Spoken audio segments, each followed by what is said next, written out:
And NDTV's Aradhana Sharma caught up with the editor of Sanctuary magazine, Bittu Sehgal, just a short while back. There's a much more hard reason for us to save the tiger.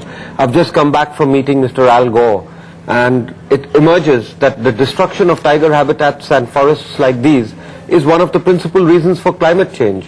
Which means you save the tiger, you got to save its forest. You save its forest, we save our water sources and our climate security, which means farmers, fisher folk, urban poor, rural poor, we're all dependent on these forests. But if we really had to say three things that a Prime Minister must do after seeing all these petitions from people and children signed from across the country, what would those three things really be? Well, first give the tiger the space, an inviolate space in which to live. The tiger doesn't need us to feed it. It feeds itself, but it needs space, it needs deer, it needs wild boar, it needs forests, it needs an ecosystem. In order to protect that, you need a very well-trained force. You need a dedicated force.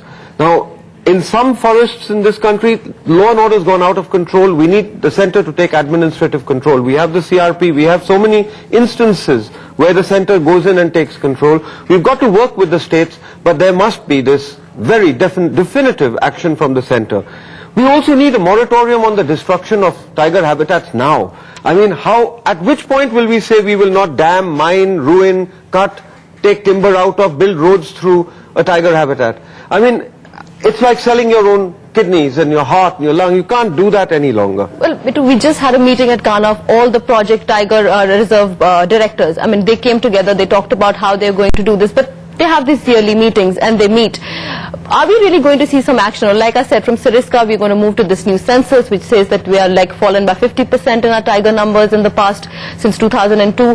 Where are we really headed? Are we looking at, do we have hope for the tiger? Do we still have that? Or do you think we are just fighting a losing battle?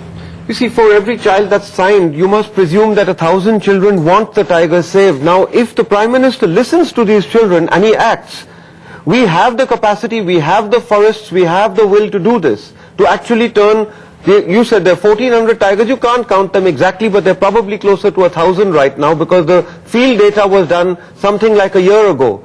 And we've been losing a tiger a day since. Look, we can turn 1,000 tigers into 3,000, into 5,000 in 5 years, 7 years, 9 years, provided we give them the space, provided we protect the forest, and provided we have the necessary political will and wisdom